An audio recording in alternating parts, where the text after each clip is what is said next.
Tov, today's Daf Yomi is Nedarim Ayin Test, Nedarim 79. And we're going to start this morning on the bottom of 78b, 2 lines from the bottom. Yesterday's Daf Yomi, we saw a Chiddush of Rabbi Chanina, a halacha of Rabbi Chanina, in the following scenario. We said that a husband has the right to annul the vows of his wife biyom shama'o, on the day that he hears it. However, there's a dispute. The Gemara records, what is the actual day?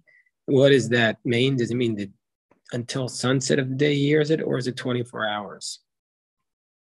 But now Rabbi Chanina says a new law. Rabbi Chanina says that if he heard it, if he was silent, not because he intended for the vow to be upheld, but he was shosek almanas lamekat. He was silent because he wanted to torture his wife. He wanted his wife to think a terrible person, or he was doing something terrible. He did it kidei lahaknit ishto. He wanted to torture his wife. He wanted her to think that it was his intent, that he was going to uphold the vow. And then later on, he's going to reject it. So she'll think she has the vow, and then he'll reject it. So he says, Rabbi Chanina's law is that that's also considered like he rejected the vow. He has more than the one day he typically would have in order to reject the vow. So says the Gemara is not going to challenge us a couple of approaches. In the end, the Gemara is going to reject this law of Rav Chanina for halacha. But first we see Maaseh Rav Chisda. Chisda challenges Rav Chanina from the following brisa. It says, Chomer mi beheker mi behefer, that the upholding of the vow, if the husband would typically speaking uphold the vow on the day he hears it, then he can no longer reject it. And if he rejects it, he can no longer uphold it. So Rav Chisda says the upholding of the vow has a stringency over the rejecting of the vow. Uvehefer mi behekem, and the rejecting of the vow has a stringency over the upholding. Chomer behekem, the upholding of the vow has a stringency. Shashtika mikayemes ve'ein shtika mivateles. The upholding of the vow has a stringency because if you're silent, that can be enough to uphold the vow.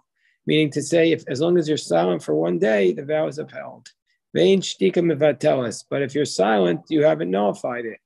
So too, we learn kiyem belivo. Let's say you, in your mind, without verbalizing it, you uphold the vow. That's going to be kiyem. That's going to be considered like you uphold the vow. You don't need to verbalize it. Hefer belivo, but if you reject it in your mind, ain't no mufer. It's not rejected until you verbalize it. So those are two stringencies that Brisa has. First of all, if you're silent, that's considered upholding it, but not rejecting it. And number two, if you intend to uphold it in your mind, but you don't say it, that's considered upholding it, but not rejecting it.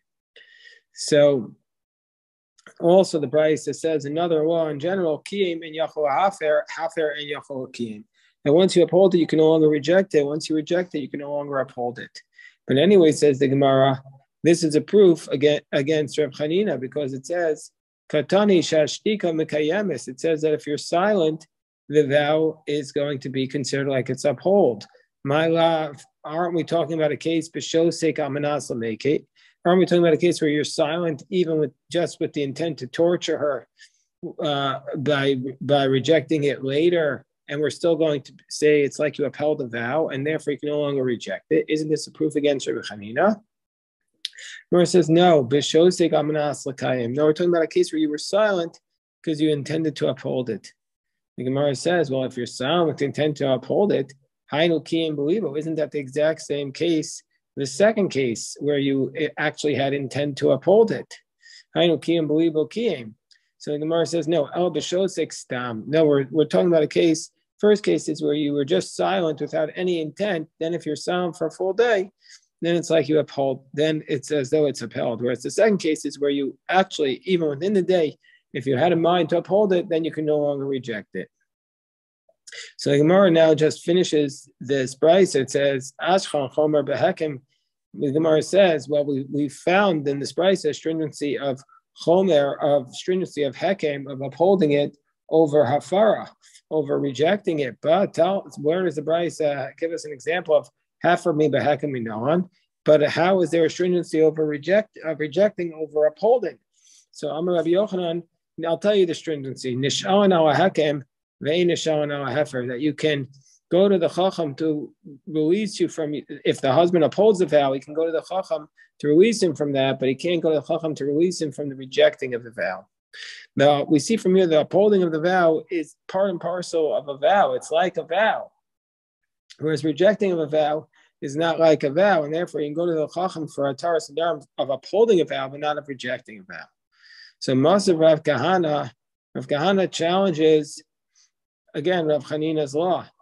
Again, Rav Chanina says Shosek Amanas Mekat is considered to be, you still have the ability to do Afara. If you're quiet with the intent to later on reject it because you want to just, annoy or vex her, that's considered to be like you still have the time to do Afara.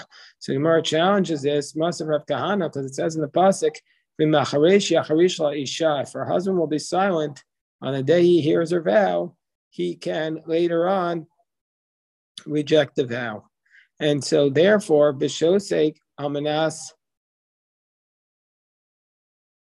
not that he can later on reject the vow, but if he's silent, then the vow is upheld. He can no longer reject it later on. So the Gemara says, b'shosek amanas lamekat akaspat damer.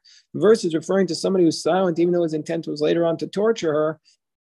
And we're still going to say that the vow is upheld, which is direct contradiction to Rabbi Chanina. So the Gemara says, why do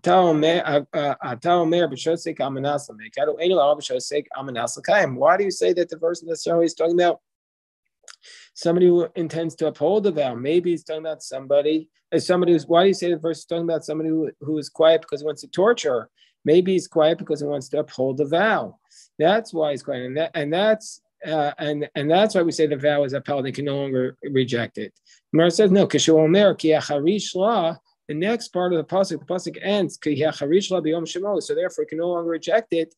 That's b'shosek amanas l'kayim. When it says that's referring to somebody who is silent because they intend to uphold the vow. So what do I do with the verse that says if the husband will be silent? That shows that's referring to where the husband was silent because he wanted to torture her, and we still say he's waived his rights to reject the vow. So this is a direct refutation of Rabbi Chanina's law that Shosek Amanas Mekad is not considered to be upholding of the vow. You could still reject it. Our Bryce is directly refuting that. So the Gemara says Tiyufta. Tiyufta is a refutation. So the Gemara says, but wait, we have a way to save Rabbi Chanina. Why don't we say that the second mentioning of it is where you were silent, but he had in mind to uphold the vow, and the first mentioning of it where he was just silent without any thought to it, and we say both of them are going to be considered like you've upheld the vow. But Shosek Amanat Salmeka maybe is not mentioned in the verse, and so therefore maybe Rabbi Chanina's law is still applicable. The Gemara says no. There's actually three mentions of Hacharesh Yacharish. It says Hacharesh Yacharish and Hecharish La. So therefore, there are three mentionings. One refers to somebody who is silent with the intent to torture. That's going to be considered like you upheld the vow. Then there's somebody who's silent neutral. That's upholding the vow. And then there's the third one, which is silent intending to uphold it. That's also like you've upheld the vow. And all three, the husband has waived his rights to reject the vow, and this is a refutation of Rabbi Chanina.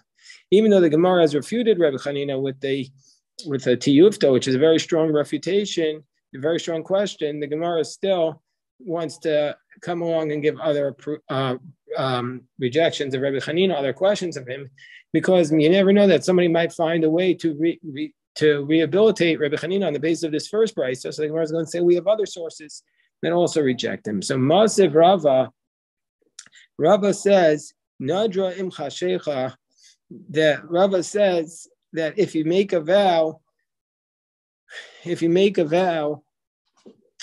im chashecha, that if you make a vow to, if the wife makes a vow, as it gets close to the end of Shabbos, that the husband can reject the vow up until the end of Shabbos. Because if he didn't reject the vow, and then Shabbos ended, he would have lost his ability to reject the vow. So therefore, we even allow him to reject it on Shabbos. So isn't this a refutation of Rabbi Chanina? The Gemara says, since his intent in being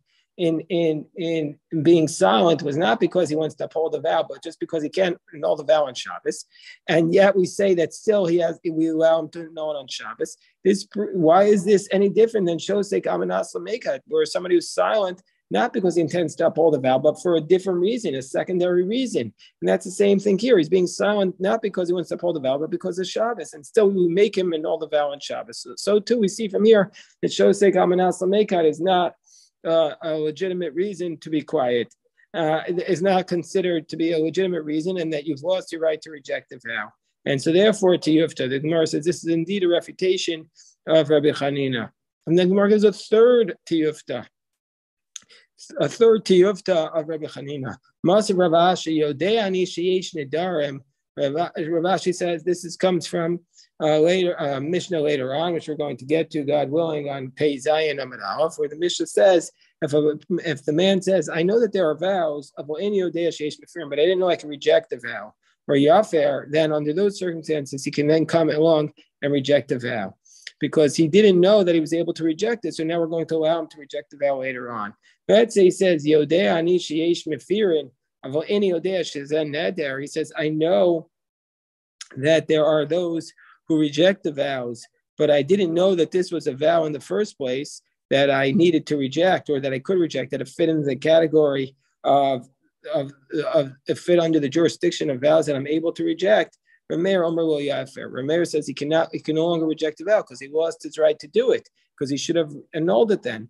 And the fact that he didn't know is not a reason.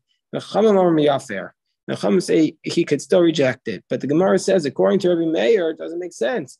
Rabbi Chanina would have a great problem with Rabbi Meir's answer. Why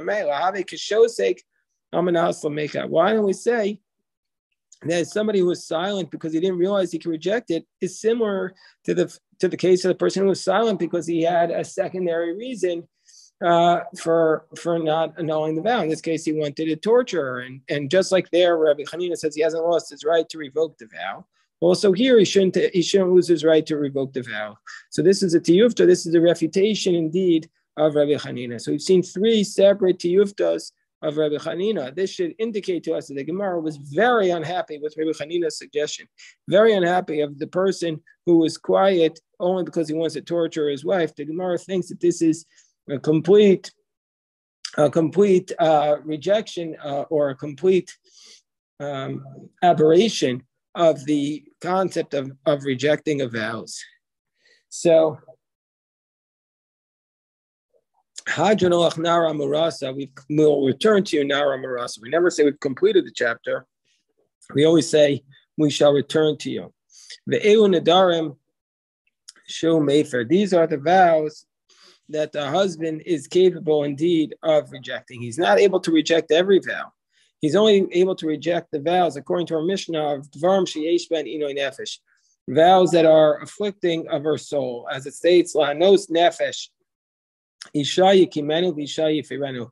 If these are vows that are going to afflict her soul, then her husband can uphold the vow and her husband can annul the vow.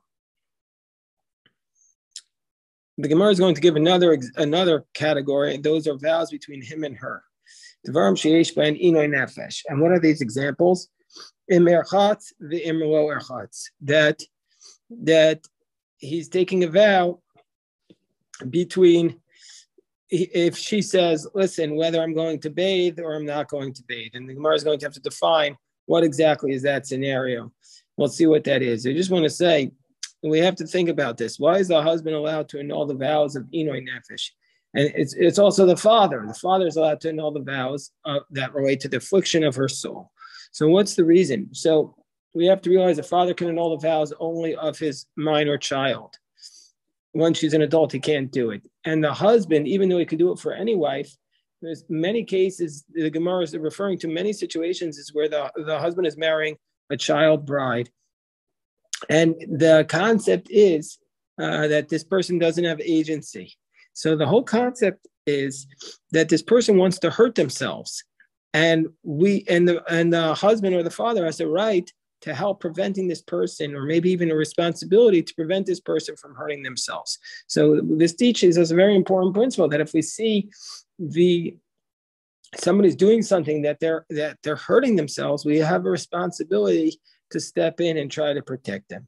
So these are the vows that relate to Inoi Nefesh. The Mishnah says im erchatz vim lo erchatz. So a vow having to do, we'll have to define in the Gemara, a vow having to do with bathing. Im et kashet vim lo et kashet, or a vow having to do with cosmetics, with adornments. So Rabbi Yossi says no. On the top of 79a, 79b, I'm a Rabbi Yossi.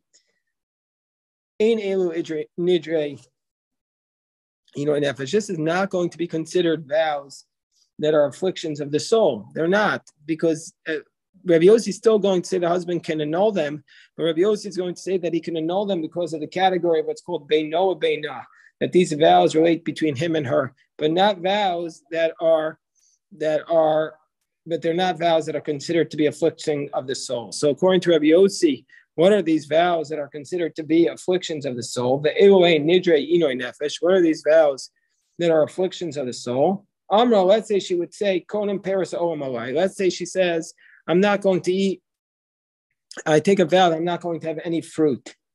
Well, that's going to be considered Inoi Nefesh, that's affliction of the soul, and he's going to be able to annul that vow. Or let's say she says, Peros Medina Zetlala. Let's say she says, I'm not going to eat fruit from this country. Let's say she says, I'm banning all fruit from Japan I'm nothing against the Japanese, I'm just doing an example. Then, well, that's not a vow that he can reject, because then he could just bring the fruit from whatever. He can bring the fruit from Mexico, so it's no problem. But let's say she says, Peros Chamvani Ze'alai. Let's say she says, I'm not going to, I take a vow, I'm not going to have any fruit from, let's say, Whole Foods or something. Then Eno Yachol Afer. Then he can no longer reject that vow. But let's say he has a credit line only in Whole Foods. He's got his Amazon card. He can only shop in Whole Foods. Then Areze Yafer, Divi Rabbi Yossi. Then Rabbi Yossi says he can reject it. And the Gemara is going to tell us that actually the whole Mishnah is Rabbi Yossi, but it's telling us, the Mishnah is saying that this is the position of Rabbi Yossi to tell us that the whole chapter is actually to tell us the whole chapter from here on in the whole chapter is the position of Rabbi Yossi. So now the Gemara tells us, Nidre Inoi Nefesh, what are these afflictions of the soul? You mean to say that who the Mayfair, Inoi Nefesh, Eno Mayfair? You mean to say that if it's a vow of Inoi Nefesh, that he's able to reject, but if it's a vow that's not of Inoi Nefesh, the husband cannot reject the vow? But we have a brisa. What does the brisa say? Between a man and his wife, between a father and his daughter. That these are the vows that you're able to reject. These are the laws that Hashem commanded Moshe. That these are the laws that she can reject. These are the laws that the husband is able to reject. But the price says not only is he allowed to, this price is teaching us that the husband can reject the vows that are between him and her. So it's not just vows of Inoi Nefesh, as our Mishnah says it, but even vows that are between him and her, he's able to reject. So how does the Gemara deal with that contradiction of our Mishnah? Amri, Halan v'Halan Mefer. The Gemara says, okay, you're right. Actually, you can reject both vows. You can reject the vows of Inoi Nefesh, and you can reject the vows Beino Beino. You can reject the vows that are torturing her and that are afflicting her, and also the vows that are just between the husband and the wife. But there's a difference. Halan v'Halan Mefer. Miu Inoi Nefesh Mefer la'olam. The vows that are afflicting her, when he rejects those vows, they're rejected forever. But if it's not a vow that is afflicting her, then the rejection lasts only as long as she's actually going to still be living under his roof. But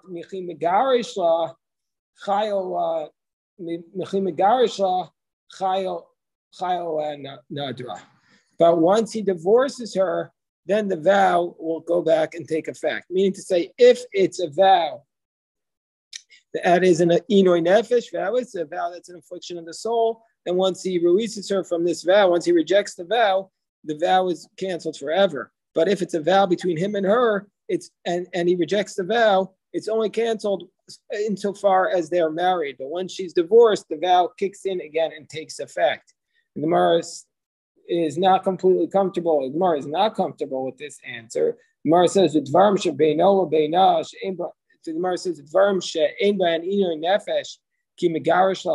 there's Girsa issues here, so we have to adopt this text. The Gemara says, those things, Dvarim, you mean to say those things that are not, those vows that are not related to Inoi Nefesh, they're just vows between him and her. When he divorces her, the vows do indeed take effect. Is that what you're saying? Because your argument is that if it's a vow just between him and her, once he divorces her, the vow takes effect. But didn't we learn in the Mishnah, God willing, on 85a, we're going to get to that. Rabbi Yochanan ben Nuri Omer Yafer. Rabbi Yochanan ben Nuri says you should reject the vow. Shema Yigrashena V'Teya Surah. What's this referring to? This is a case where a wife makes a vow. We had this in Subos also, where a wife makes a vow and she prohibits the work of her hands upon her husband. She takes a vow that her husband cannot benefit from her hands. According to the Tanakama, she can't even make such a vow because the work of her hands is meshubah. There's a lien on them. It's part of the marriage agreement. Her work product goes to her husband, and he has to support her. And so, therefore, the Tanakama says he doesn't even have to annul that vow because it's canceled from the outset. Ab initio. Whereas Rabbi Yochanan ben Nuri says, Yafer. Rabbi Yochanan ben Nuri says he should reject. The husband should reject this vow. He should take the initiative and reject this vow. Shema Yigrashena. Maybe he's going to divorce her after the fact, and then the vow will take effect. So Rabbi Yochanan ben Nuri says he has to reject this vow. He should reject the vow. Why? Because let's say he'll divorce her, then the vow will take effect, and she's going to become prohibited to him. So we see from here that even if it's a vow between him and her, we see at that point that we see from here, Alma Kimigarish Meferla Mikara Haviafara. So we see from here that the advice of Rabbi Yochanan Nuri is to reject the vow, so that when you divorce her, the vow is canceled. And if you want to, you could remarry her. We see from here that even if it's a vow between him and her, it's going to be canceled once he divorces her. And so therefore, you had said that the distinction, the Gemara had said that the distinction between the vows of affliction and vows between him and her is that the vows of affliction are forever, whereas the vows between him and her, they'll reawaken once he divorces her. But we see from here that it can't be the case, because Rabbi Yochanan ben Nuri assumes that once you divorce her, if it's a vow between him and her, the vow will jump up again, and the vow will not jump up again. The vow will not be relevant. So this is a problem. So therefore, the Gemara says, Amri, no. So we have to restate the distinction. Amri halan v'halian havyafara. Say no. Okay, that if both the vows of affliction and the vows between him and her, those are going to be considered rejected. If it's a vow of inoi nefesh, then if it's a vow of affliction of the soul, then when he rejects the vow, it's rejected forever.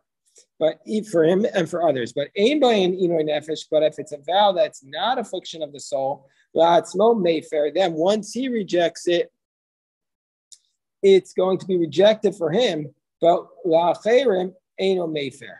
But whereas for others, it's not going to be rejected. Meaning to say that if he divorces her and she marries another person, then his rejection is valid, and then his rejection is invalid, and the vow will return and be applicable to her. Meaning to say, when he rejects it, it's going to be rejected insofar as until she marries somebody else. And then he's no longer able to remarry her once she marries somebody else. And so therefore the vow between him and her is no longer applicable. And so therefore the rejection is no longer applicable. And this is how we read the Mishnah. The